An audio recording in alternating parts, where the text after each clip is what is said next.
Assalamualaikum warahmatullahi wabarakatuh. Saya Diana Vitasari dengan NIM A1C221016 dari Program Studi Pendidikan Matematika Fakultas Keguruan dan Ilmu Pendidikan Universitas Jambi. Di sini saya akan menjelaskan materi tentang peranan bakat dalam proses pembelajaran matematika. Pengertian bakat.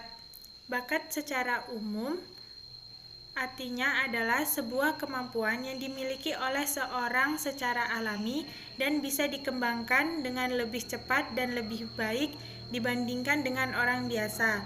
Atau dengan kata lain, bakat adalah kemampuan dalam diri seseorang yang sudah dimiliki sejak lahir, di mana kemampuan tersebut dapat digunakan untuk mempelajari sesuatu dengan cepat dan dengan hasil yang baik.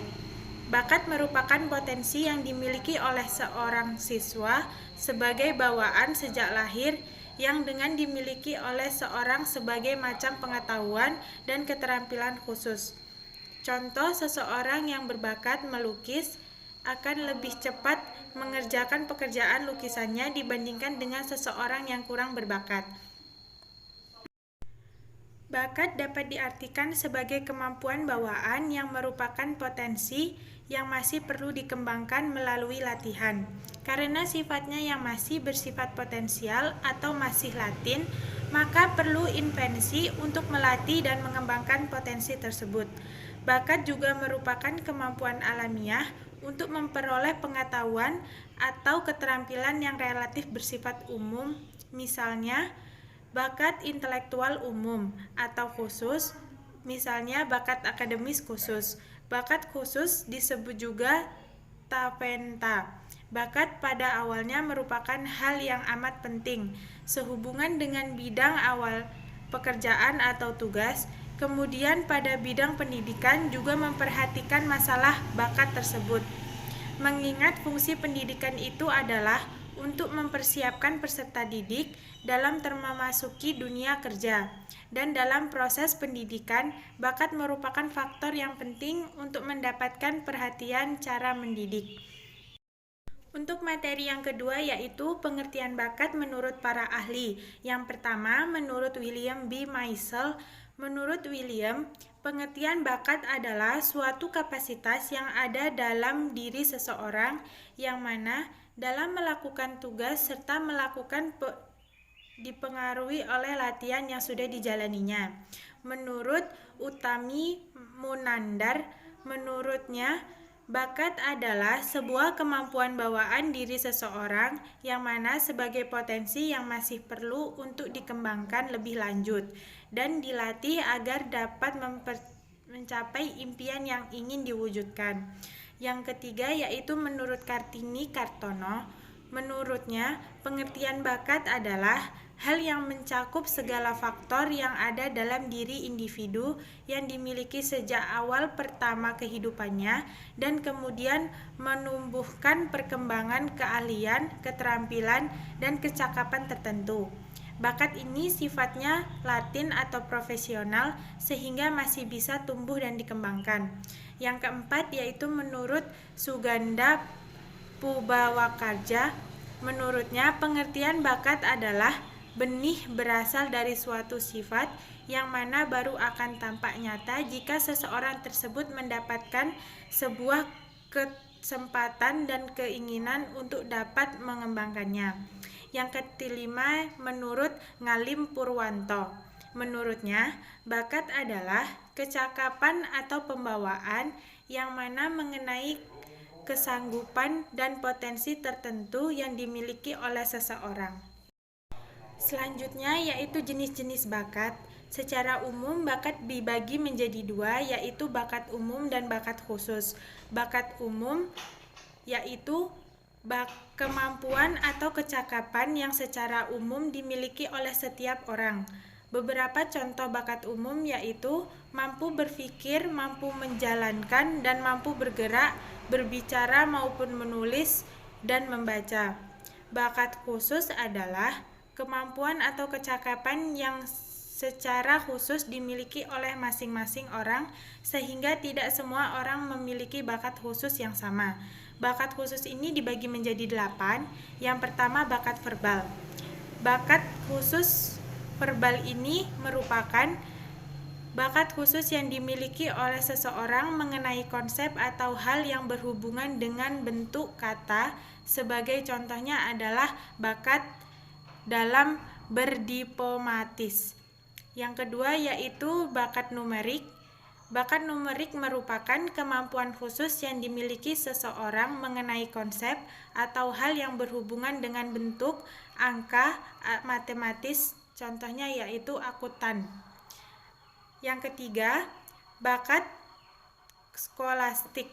Bakat ini merupakan kombinasi dari kemampuan yang berhubungan dengan kata atau logika dan kemampuan yang berhubungan dengan angka.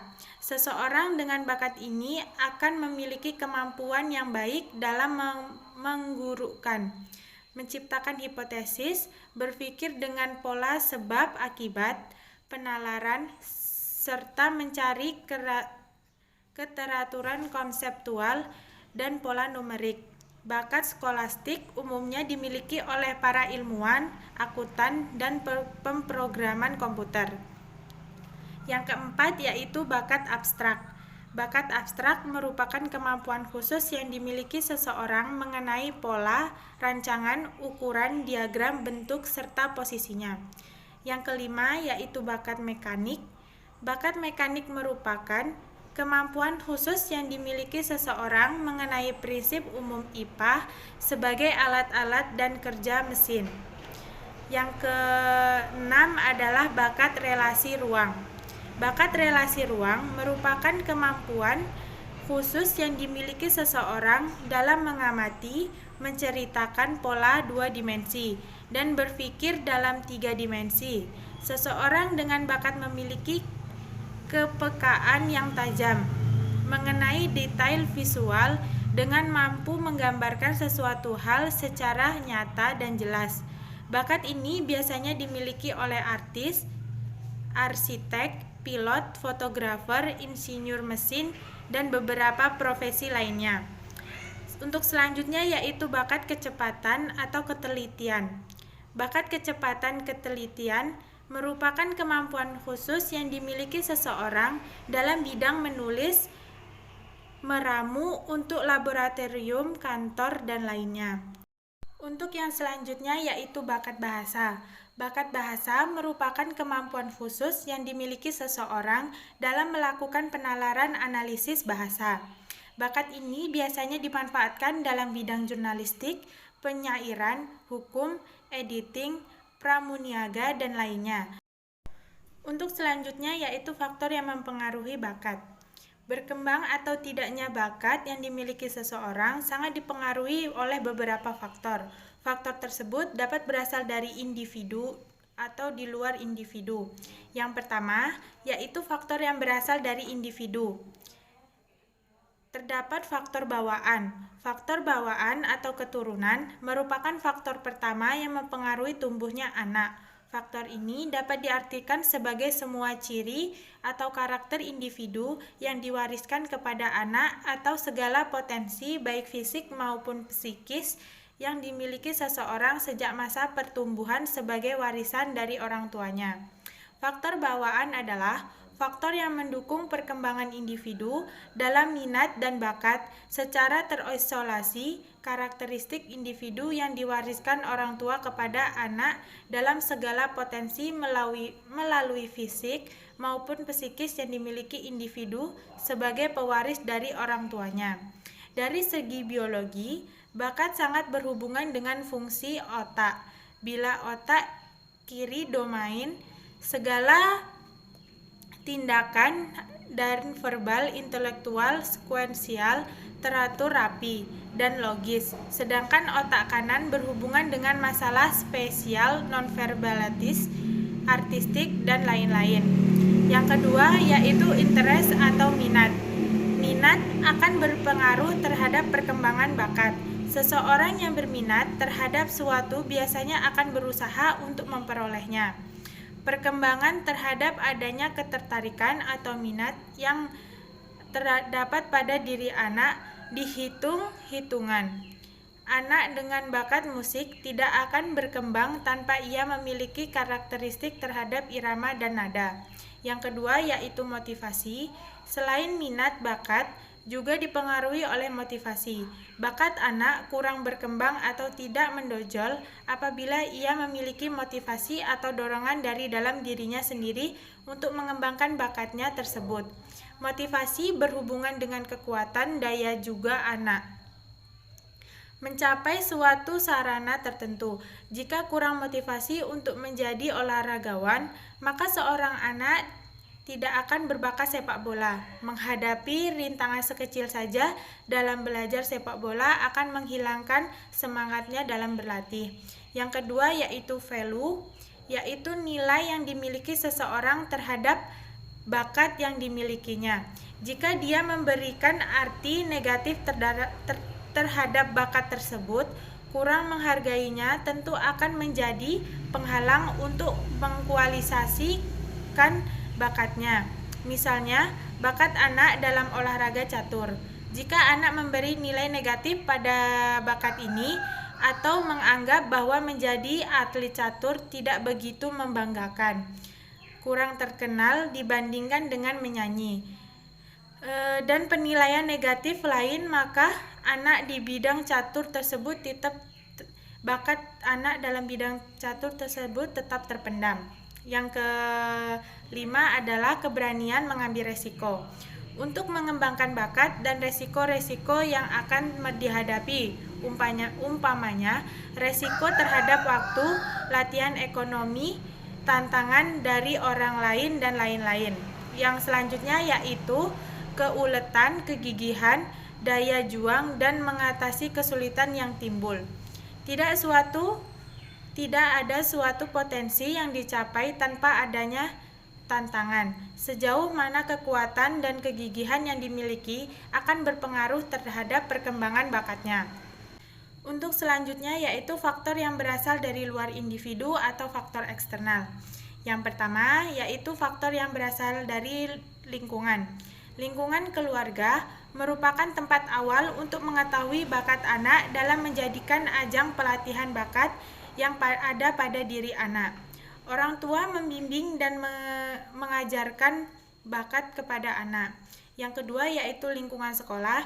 Lingkungan sekolah dapat digunakan untuk anak dalam proses belajar mengajar dan dapat memengaruhi minat dan bakat anak yang dikembangkan secara intensif, dan guru menjadi penanggung jawab untuk proses perkembangan bakat di sekolah.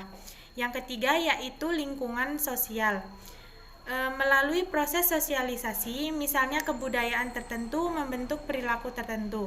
Misalnya di Iran dilarang seni musik tari, terutama sekali pada kaum wanita. Kebijakan lingkungan yang seperti ini tentu saja akan mempersulit perkembangan bakat seorang anak.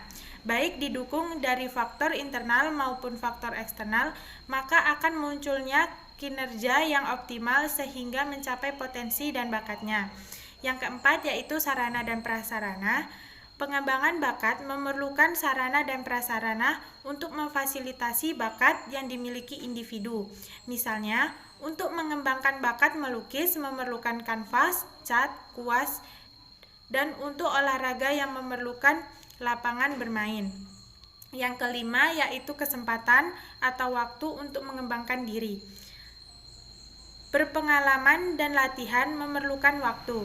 Jika seseorang sibuk dalam kegiatan yang lain sehingga tidak memiliki waktu untuk mengembangkan bakat tertentu, akulturasi bakat tentu akan tidak terpenuhi. Yang selanjutnya yaitu dukungan dan dorongan dari keluarga. Individu yang memiliki keluarga yang mengerti akan bakatnya tentu akan mendorong anaknya untuk mencapainya. Berbeda dengan keluarga yang tidak mengerti bahkan mengabaikan bakat anaknya, hal ini akan membuat anak tidak bersemangat untuk mengembangkannya. Untuk contohnya yaitu adanya seorang anak SD yang memiliki bakat untuk menyanyi lantaran ia terlahir dari keluarga besar seorang penyanyi. Dari contoh khusus anak tersebut, dalam kajian psikologi, bakat menyanyi dipengaruhi oleh keluarganya yang memang penyanyi, sehingga disebut sebagai bakat internal Untuk materi selanjutnya yaitu usaha guru untuk mengenali dan mengembangkan bakat. Profesi guru mengembangkan tugas dan cukup sulit, tapi sangat mulia. Tugas sebagai guru sangat banyak sekali, yang salah satunya memiliki peran dalam perkembangan peserta didik atau siswanya pada pengetahuan karakter dan emosionalnya.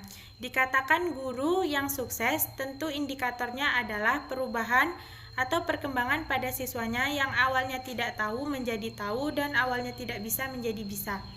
Setiap siswa memiliki kecerdasan yang tinggi, namun memiliki bakat yang berbeda-beda. Bakat tersebut memengaruhi tingkat semangat dan kesungguhan seorang siswa untuk belajar. Bakat merupakan kemampuan terpendam di dalam diri siswa yang memiliki potensi untuk dikembangkan dan dilatih supaya mencapai maksimal dan kecakapan, pengetahuan atau keterampilan khusus. Ada seorang siswa yang berbakat dalam musik akan lebih mudah diajarkan daripada siswa yang tidak berbakat dalam bidang musik. Seorang psikologi populer, Abraham Maslow, mendapatkan seorang punya potensi terpendam yang suatu saat akan muncul dan akan menjadi kebutuhan, serta harus mendapatkan perhatian serius. Bakat tersebut jangan diremehkan, sebab sangat disignifikankan dengan perkembangan anak. Sebagai seorang guru juga harus tahu bakat yang terpendam pada siswanya, sehingga sang guru dapat mengarahkan bakat tersebut dengan baik demi masa depan anaknya. Oleh sebab itu, usaha guru untuk mengenali dan mengembangkan bakat peserta didik menjadi tanggung jawab yang harus dijalankan. Berikut ada beberapa usaha guru untuk mengenali dan mengembangkan bakat anak. Yang pertama, memberikan perhatian terhadap bakat peserta didik. Setiap peserta didik memiliki bakat yang berbeda-beda, dan setiap bakat harus diperhatikan secara khusus. Di kelas, dengan pola penyegaman, memang agak sulit memberikan perhatian secara fokus. Seorang guru hanya perlu memperhatikan potensi siswanya saja. Untuk aksi lebih lanjut, bisa dibantu orang tua siswa dalam pengembangannya. Yang kedua yaitu memotivasi siswa agar berpikir positif pada bakat yang dimilikinya. Selain guru mengetahui bakat pada peserta didik, guru harus mendorong siswanya dan memberikan semangat yang positif bahwa bakatnya harus terus dikembangkan dan bakat tersebut dapat membawa kepada kesuksesan di masa depan. Untuk yang ketiga yaitu memberikan pengetahuan, wawasan, pengalaman terkait bakat yang dimiliki. Peserta didik harus diperkaya dengan pengetahuan dan wawasan, serta praktek langsung terkait bakat yang dimilikinya, sehingga benar-benar bisa menjadi seseorang yang ahli suatu saat. Seorang guru bisa menerapkan aktivitas sesuai bakatnya dan itu akan ditiru, serta baik dan berpengalaman bakatnya. Untuk selanjutnya yaitu memberikan luang pelatihan pengembangan bakat. Bakat terpendam yang hebat pun tidak akan keluar dengan maksimal jika tidak ada tempat menyalurkannya. Usaha guru dalam mencari wadah penyaluran bakat perlu dilakukan supaya bakat yang dimiliki tentu tidak hanya fasilitas yang ada di sekolah. Peserta didik pun boleh diperkenankan untuk mengikuti kegiatan yang mengembangkan bakatnya di luar sekolah. Untuk yang kelima yaitu lingkungan yang positif dan banyak tokoh inspiratif. Lingkungan tempat tinggal siswa yang baik akan mempengaruhi perkembangan bakatnya dengan baik. Apalagi lingkungan tersebut memiliki program yang menunjang potensi anak-anak yang berada di sana. Tidak hanya lingkungan saja, keberadaan sosok atau tokoh masyarakat yang menjadi inspirasi akan memberikan motivasi yang kuat dalam diri siswa.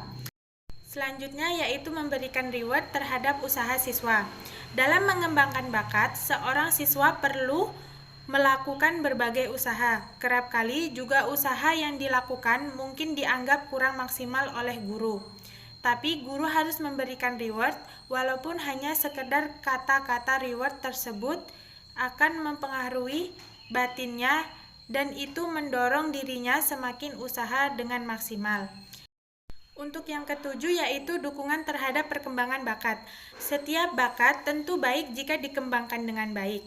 Mungkin seorang orang tua atau guru enggan mengembangkan bakat yang dimiliki siswanya dengan berbagai alasan. Salah satunya, orang tua menginginkan anaknya sukses mengikuti dirinya, atau seorang guru khawatir dengan nasib siswa tersebut dengan bakat yang dimiliki tidak banyak pekerjaan yang sesuai dengan bakat tersebut. Alasan ini dan itu jauhkan dari pemikiran untuk perkembangan bakat. Yang terpenting, dukungan terhadap bakat yang ada. Soal apa yang akan terjadi ke depan hiraukan terlebih dahulu. Yakinlah, bakat yang ada tentu dikembangkan sampai pada titik maksimal akan sangat berguna, khusus untuk pemilik bakat tersebut. Yang kedelapan yaitu menjalin kerjasama antar guru dan orang tua. Perlu perhatian bagi guru dan orang tua terkait bakat yang dimiliki siswa. Kerjasama yang dilakukan akan menjadi kontrol perkembangan bakat, baik peserta berada di lingkungan sekolah maupun rumah. Yang kesembilan yaitu lakukan kompetensi antar bakat. Guru yang melihat siswa dengan bakat yang sama bisa langsung melatihnya secara bersamaan, lalu membandingkan bakat yang sama tersebut.